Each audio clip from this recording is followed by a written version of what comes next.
Hello, Kimberly here. This is part 3 of my 4-part series entitled Saying Yes to More.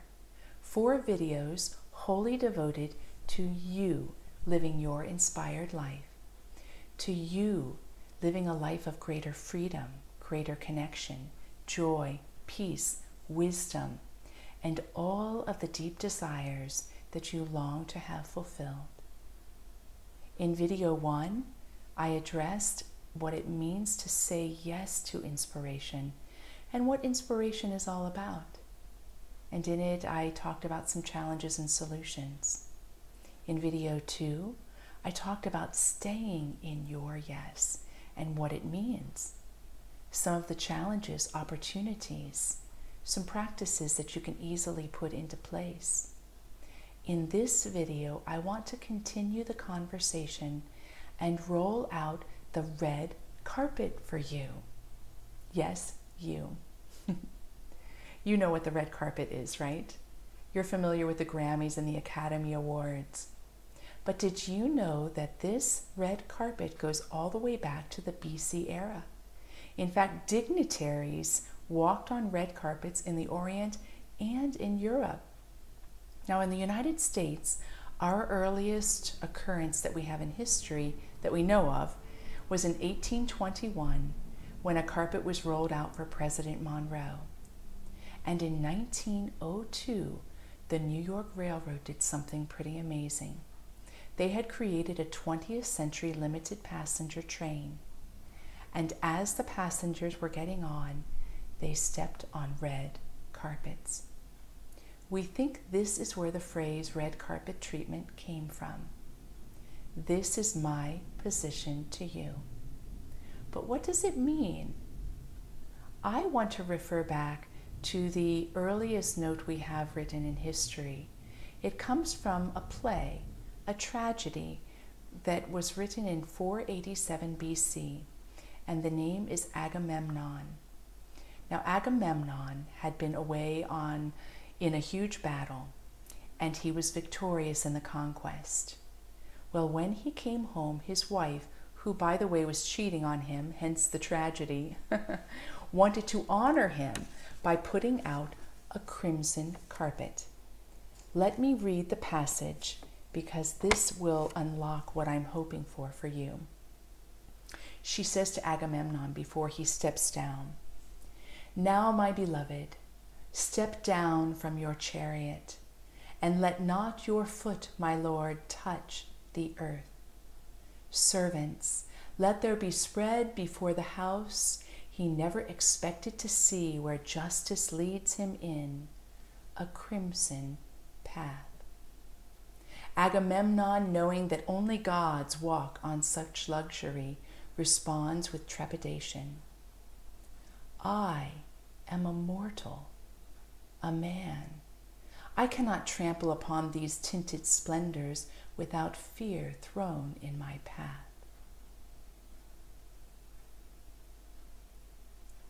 How do you feel about a red carpet being laid out before you? Do you ever feel the way Agamemnon feels when gestures showing your dignity appear? It takes courage to step into our greatness. But this is what I mean by laying out the red carpet. And my red carpet, it leads to the experience of spirit at your very center. I honor the language. We all have a different language for this. It could be life force, it could be source, it could be breath, it could be spirit or God. Taking that path to that very center will lead you to experience your greatness. What does that look like in real time?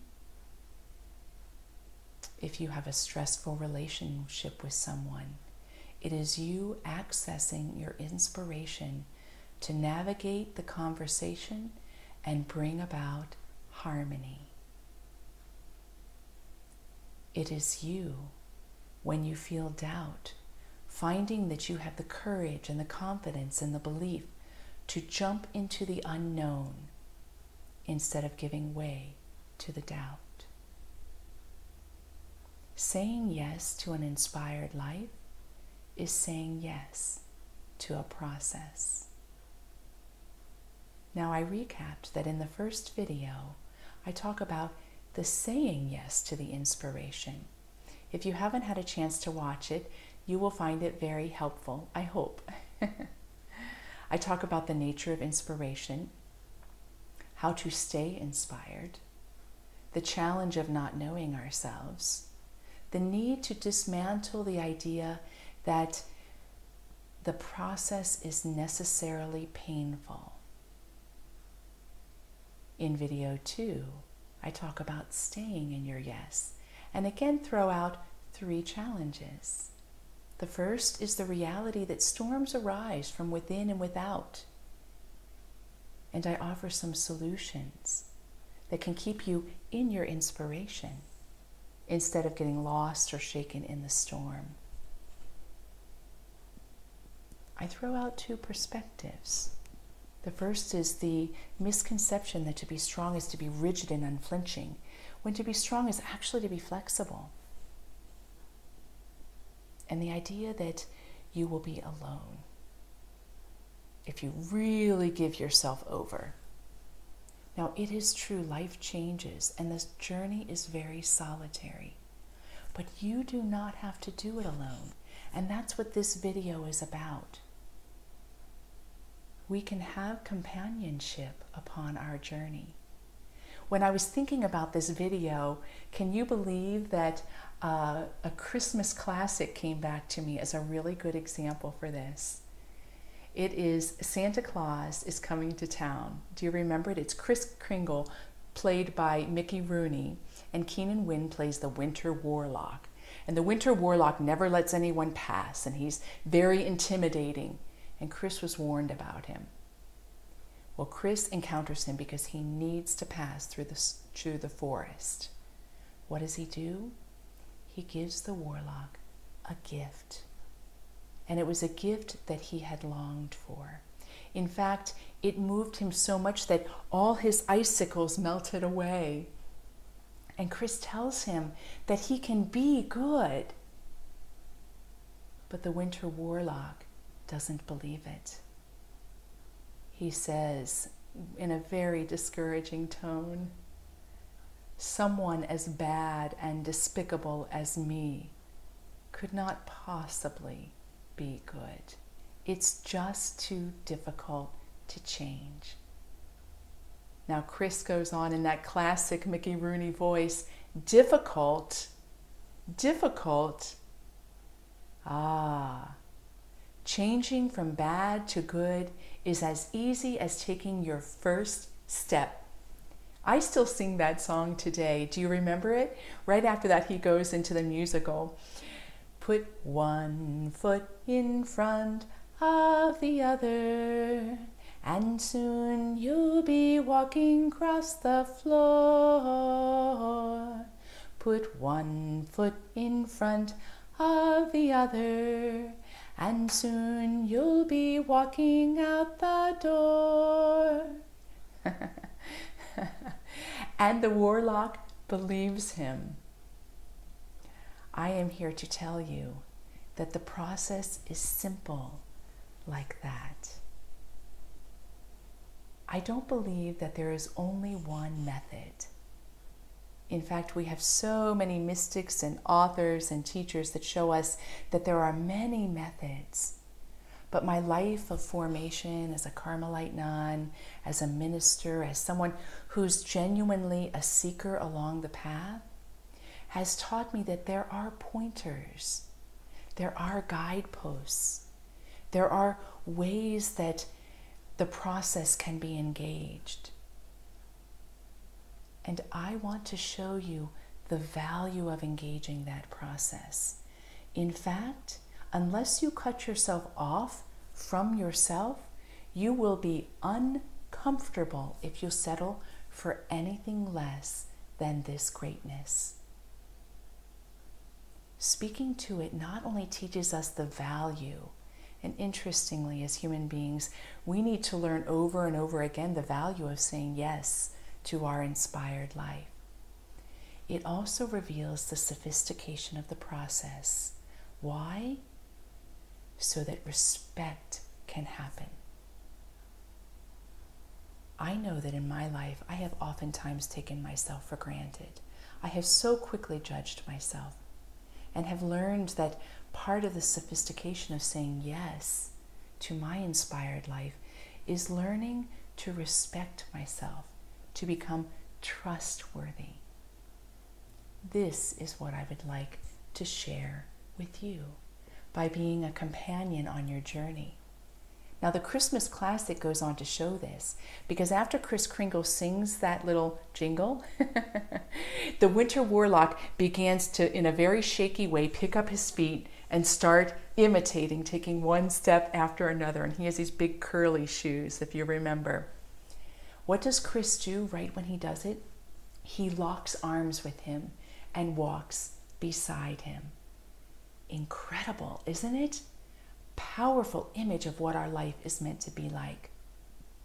And what's even more amazing is that all of these animals of the forest start following them.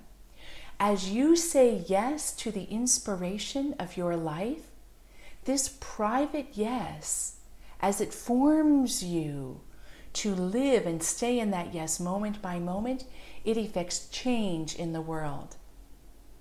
In the Christmas classic, the winter warlock changes, the animals join the party, and great things happen after that. And so it is for you and for me. I wanted to test this out, not directly, but indirectly. When I said yes to the inspiration of becoming a nun, it was my happiness.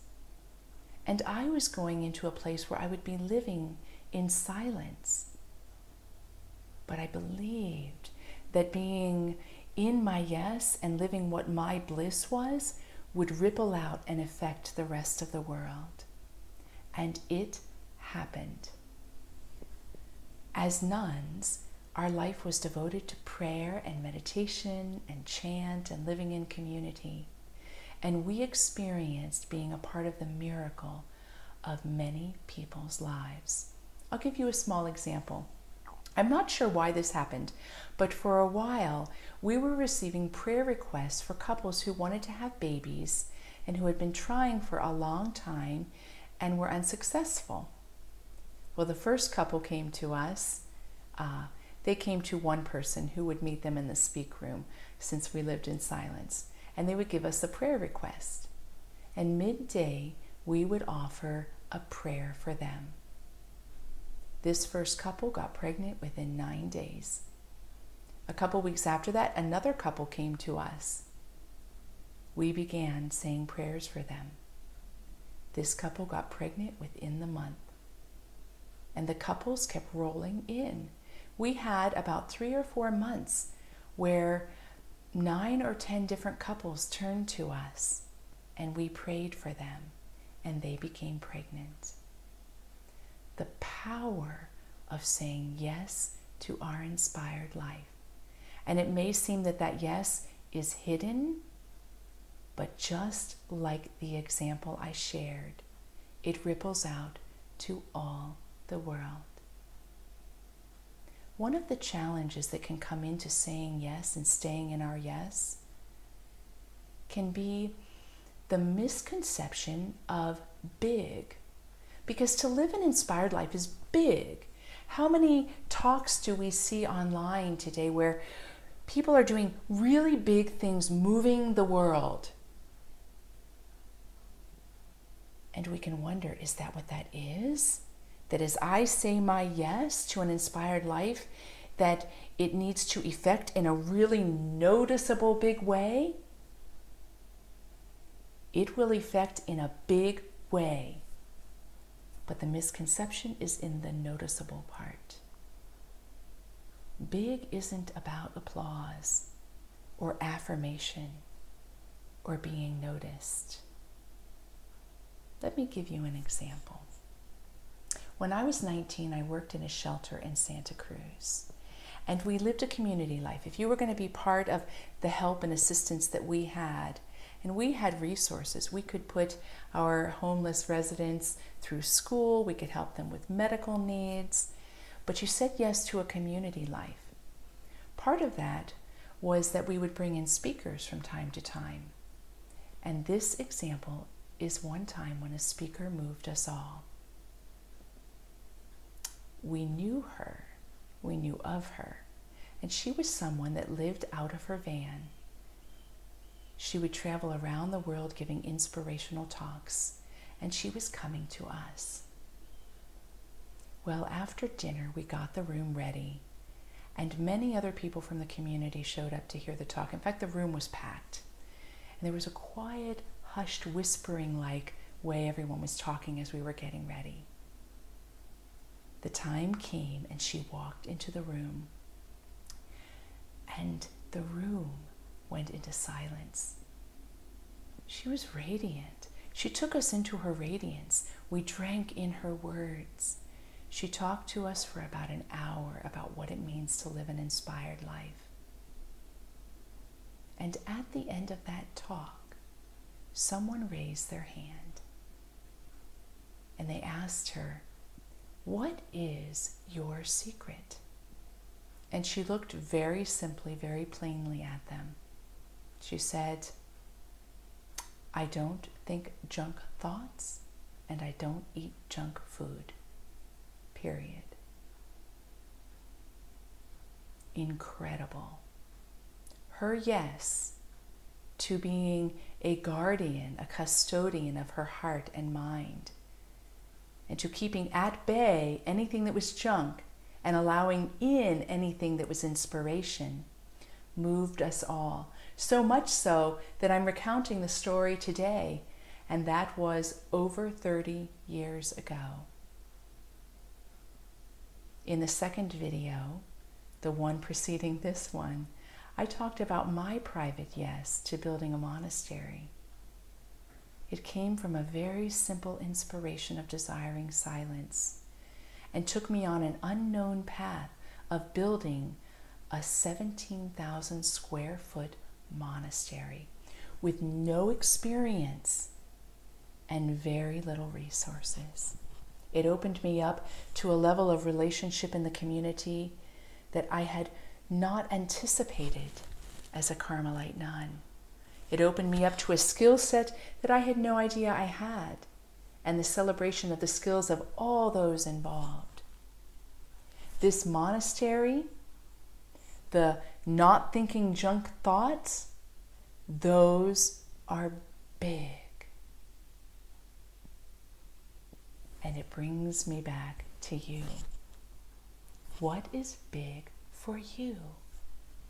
What is a moment in your life when in a hidden private yes, you surrendered, you stood for what was true, you made a decision to let go of something that was holding you back? Those are the big moments, and they ripple out to lift up all creation. A great example is your own heart. You don't see your heart, and yet your heart is faithfully pumping, pumping, pumping, pumping. And that pumping brings life to your whole body. So your yes is so big, it pulses out like a heartbeat to all creation.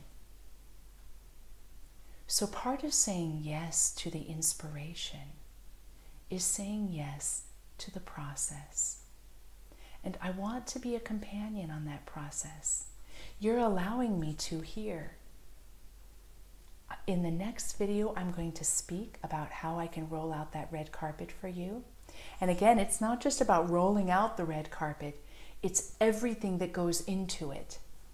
It's offering the tools, it's offering the support, it's offering all of the formation in this playground that has been mine for the past 45 years, at your service, so that you step onto that red carpet with confidence and with playfulness. It's not puffed up to step onto the red carpet, to encounter your greatness. In fact, it's humbling. It will undo everything that you thought you were and bring you into the immediacy of the wellspring that's at your very center. The level of connection and freedom you will have will be something you have never experienced before. So let me lay out one example of that process so that you have something practical. I'm going to use a story from my own life, but at each point I'm going to draw you into thinking of a story from your own life. About 10 years, I was living in a community that was brimming with alternative therapies and modalities. And I was meeting person after person after person that had become an expert in an area driven by their own personal experience. They gave that private yes, and it showed up in them being of service in that very passion. Everything from Ayurveda to homeopathy to naturopathy to acupuncture and so much more. And all these people I was meeting were working so hard to make it in a community that was still largely mainstream in its view of health. I wanted to create a way that could be more easeful for them. I felt inspired. I knew that interdependence could create an easier economy for these alternative forms. So I started a festival. I thought, what better way to raise awareness than to have a huge party and celebrate everyone? I did videos for the sponsors, wrote articles, and created an event that allowed people to experience. For those unfamiliar, they could come to a festival that was safe and inexpensive to learn about these modalities. And for the practitioners and businesses themselves, they could get to know each other. The first year was a huge success. I took big risks. I used my credit card to reserve 40 acres. I had live bands, more than 200 exhibitors and businesses, many sponsors. And I celebrated the fact that the community got to experience this. What is a time in your life when you were inspired and moved into action that was met with success? Recall that now. If you wish, pause this video. If not, just let yourself remember it. Remember the inspiration, the movement. Remember what went into it. For my festival, I was working 40, 60, the first year even 80 hours a week towards the end to create the wheel the first time around. After that first year, going on to the second year was a no-brainer. In fact, the success was so great, my festival filled 3 months before the chosen date. That's unheard of with festivals. Usually you really have to hit the pavement to get all the registrations in place. Well, the day before our festival in this second year, I was out on the grounds getting ready with volunteers, and the weather had taken a turn. This is not uncommon. I lived on the coast in Florida, and weather moving in and out, it could be sunny one day and rainy the next day, so I wasn't too worried about it. But we got ready in what was pretty dismal. It was much colder than Florida normally gets. We finished by about sunset that day. I went home, got some good rest, got up about 4 in the morning, got out to the grounds at about 5:30, and it was below freezing. My heart was sinking. It did not look good.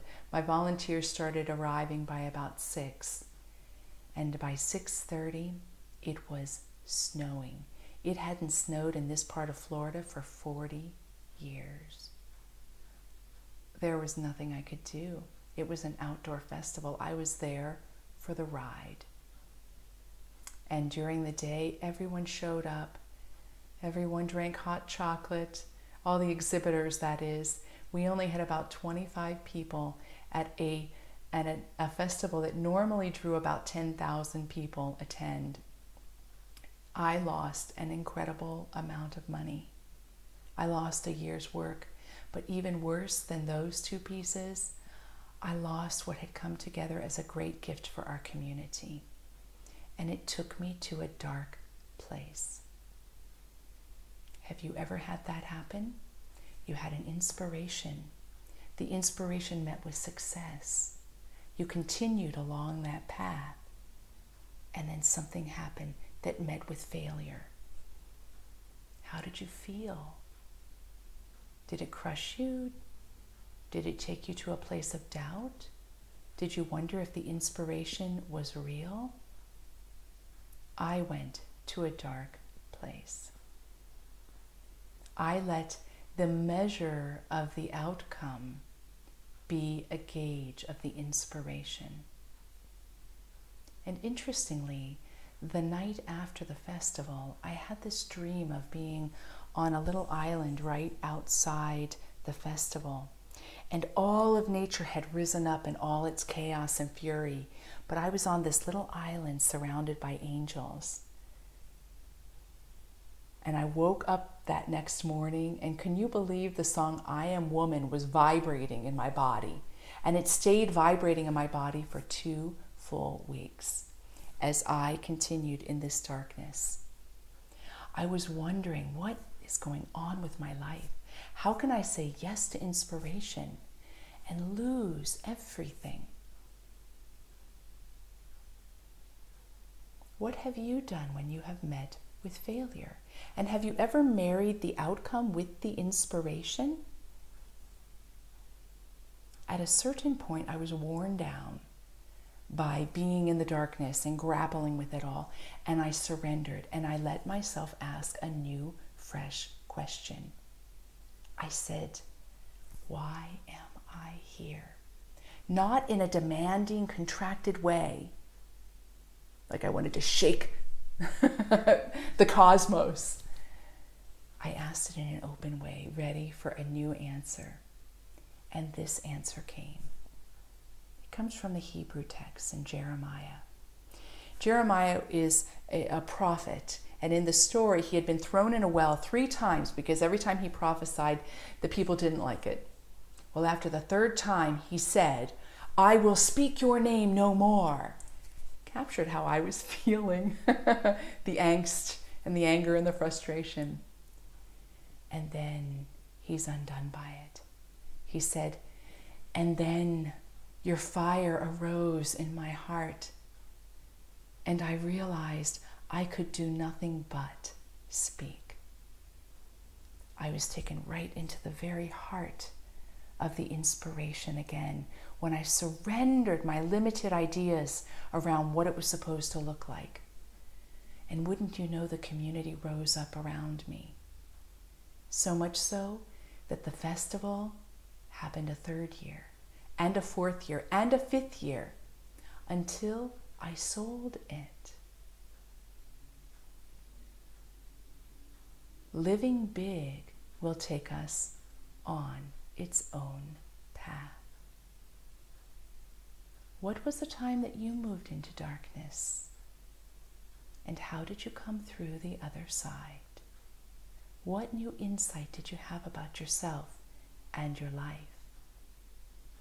I'd like to invite you after this video to sit down and, if you can, jot down the answers to those questions. This is part of the opportunity that I have for you. These are the questions that liberate. Living your inspired life will give to you great power, great position, and great purpose. Knowing your power and how you can access it, I want to show you this, because it will give you freedom to fly. Knowing the position that living your yes establishes for you will open up to you new levels of connection, a way of intimacy and being heart to heart with yourself, with your world, and beyond. I want this for you. And this power and this position will lead you to a dynamic realizing of your purpose.